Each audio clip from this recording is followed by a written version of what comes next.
Issue तेरी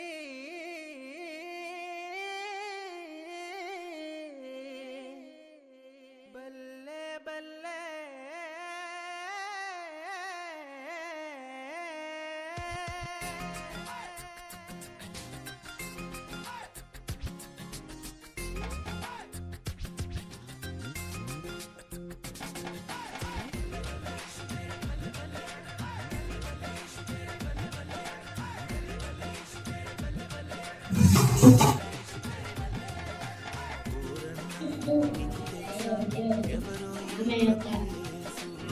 పోరాడటానికి తన ప్రజలను వారి పాపముల నుండి ఆయనే రక్షించను కనుక ఆయనకు యేసు అని పేరు పెట్టారు.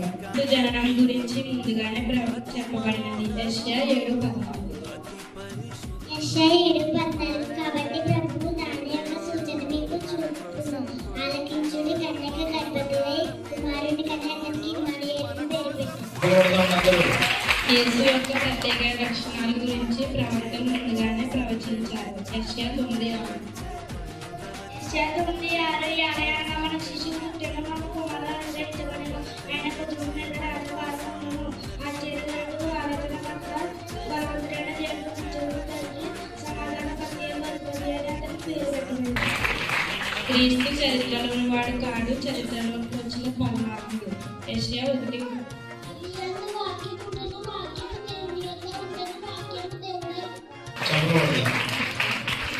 దేవుడు ఆయన యొక్క నియమిత కాలమున వచ్చినప్పుడు క్రీస్తు ఈ లోకమునకు పంపిన 4:40. అయితే కాలం పరిపూర్ణమైనప్పుడు దేవుడు తన కుమారుని పంపెను. ఆయన స్త్రీ నందు పుట్టి మనం దత్తపుత్రులను కావాలనని ధర్మశాస్త్రములకు లోబడిన వారిని విమోచించుటకై ధర్మశాస్త్రములు లోబడిన వాడు ఆయన. క్రీస్తు జన్మస్థలం గురించి ఆయన జననానికి 7 సంవత్సరాల క్రితమే ప్రవచించబడినది. మీకా 5:2. ఇంకా 5వ అధ్యాయం 2వ వచనం. బెత్లెహేము ఎఫ్రాతా యూదా వారి కుటుంబములలో నీవు స్వల్ప గ్రామమునైనను నా కొరకు ఇశ్రాయేలీయులు ఎలబవు వాడు మీలో నుండి వచ్చును. పురాతన కాలము మొదలుకొని శాశ్వత కాలము వరకు ఆయన ప్రత్యక్షముచుండెను. ఆయన గాడిదపై ఎక్కి యెరూషలేములోకి ప్రవేశించాడు. ఆయన జననానికి 5 సంవత్సరాల క్రితమే ప్రవచించబడ్డాడు.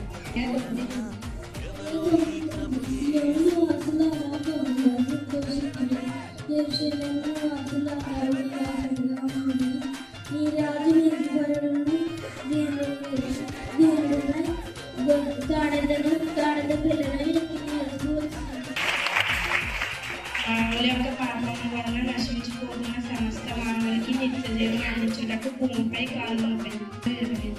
6:22 ఆయనను ఇప్పుడు పాపము నుండి విమోచింపబడి దేవునికి దాసుడైనందున పరిశుద్ధత కలుగుటే నీకు ఫలము, దాని అర్థము నిత్య జీవము. ఆదాము పాపం నుండి మానవుని విడిపించుటకు సాతాను తల చెతుకు కొడతాడని దేవుడిచ్చే ప్రవచించబడినది. ఆదికాండము 3:10. మరియు నీకును స్త్రీకిని నీ సంతానమునకు ఆమె సంతానమునకు వైరము కలుగజేసేది. అది నీకు తల మీద కొట్టదు, నీవు దానిని మన్ను మీద కొట్టదు అని చెప్పాను. మన పాపములను ఆయన ఎదుట ఒప్పుకుంటే ఆయన మనలను మన పాపములను విడిపించగల సమర్థుడు. యోహాను 1:9. మనము ఒప్పుకున్నట్లా ఆయన తగినవాడు నీతిమంతుడు కనుక ఆయన సమస్తం చెల్లించి నుండి మనలను ప్రశుద్ధినిగా చేయండి. ఉన్నతమైన దేవుని ప్రేమను ఏ జాతి వారైనా ఏ మతం వారైనా ఎలాంటి అర్హతలు లేకుండా పొందుకోవచ్చు. యోహాను 3:10. లోకాన్ని ఎంతో ప్రేమించను కాగా ఆయన తన అద్వితీయ కుమారుని పుట్టిన వాణి యందు విశ్వాసం ఉంచు ప్రతి వాడును నశింపగా నిత్యజీవం పొందినట్లు ఆయనను అనుగ్రహించను. నిజమైన వెలుగు ఉన్నది, అది లోకమును నుంచి వెలిగించింది.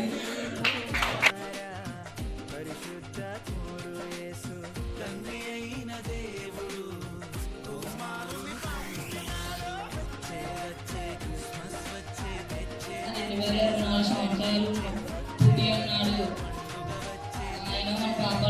కొరకు ఎందుకు పుట్టాడు? మన పాపాలను ఆయన రక్తంతో కడిగి ఈ లోకానికి వచ్చి మన పాపం నుండి రక్షించాడు. మనం ఆయనకి కృతజ్ఞులై ఉండాలి.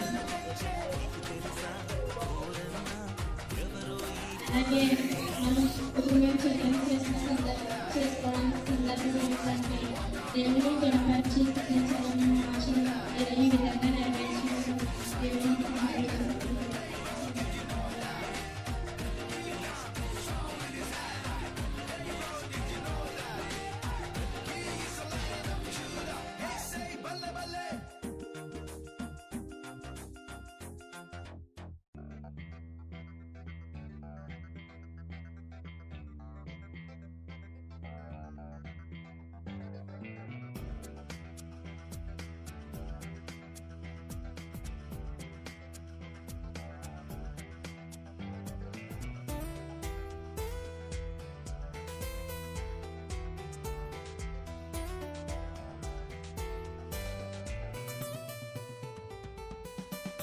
యేసు పుట్టెను మనకెంతో ఆనందం, రారాజు పుట్టెను మనకెంతో సంతోషం.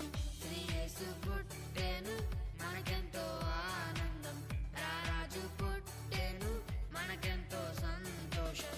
లోకాలను ఏలే సర్వాధిపతుడు, సృష్టిని చేసిన సర్వోన్నతుడు, మన పాపములకై భూమికొచ్చినాడు. నీ చేతి పనైన నీ ఆకాశములను నేను కలుగు చేసిన చంద్ర నక్షత్రములను నేను చూడగా ఇది ఎవరు అంటే దూత సమూహం గానం చేశారు. అపవాది కాడి కింద ఉంటూ పాపం చేత బంధింపబడి కుటుంబాల్లో కానీ జీవితంలో కానీ మనుషుల్లో కానీ సమాధానం లేని మనకు సమాధానం ఇవ్వడానికే క్రిస్మస్ వచ్చింది. దశమానికి 2:11 మానవుని పిలవడానికి వచ్చినారు. హెచ్ అంటే హీల్, లోకా 4:18 బాగు చేయడానికి వచ్చినారు. ఆర్ అంటే రెడీమ్, మత్తాయి 20:28 విమోచించుటకు వచ్చినారు. ఐ అంటే ఇంపాక్ట్, యోహాను 10:10 జీవము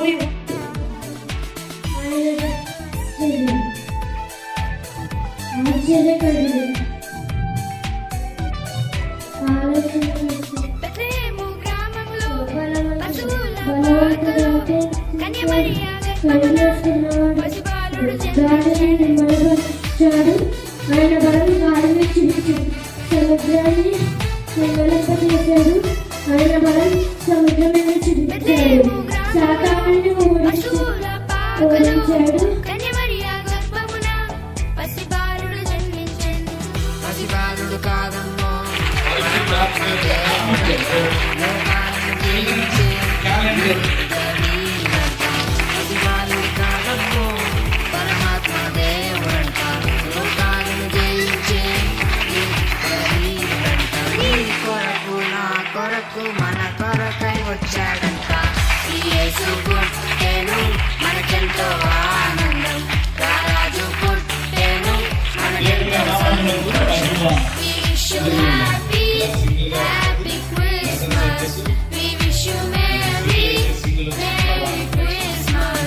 We wish you happy, happy Christmas. We wish you Merry, Merry Christmas.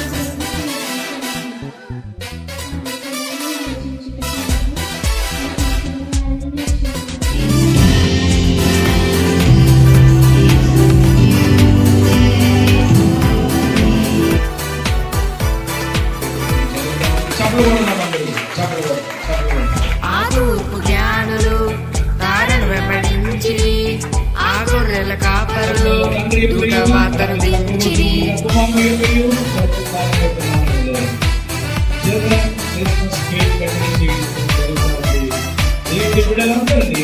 ఆ తూర్పు జ్ఞానులు తారను వెంబడించిరి, ఆ గొర్రెల కాపరులు దూత వార్తను దించిరి. బంగారు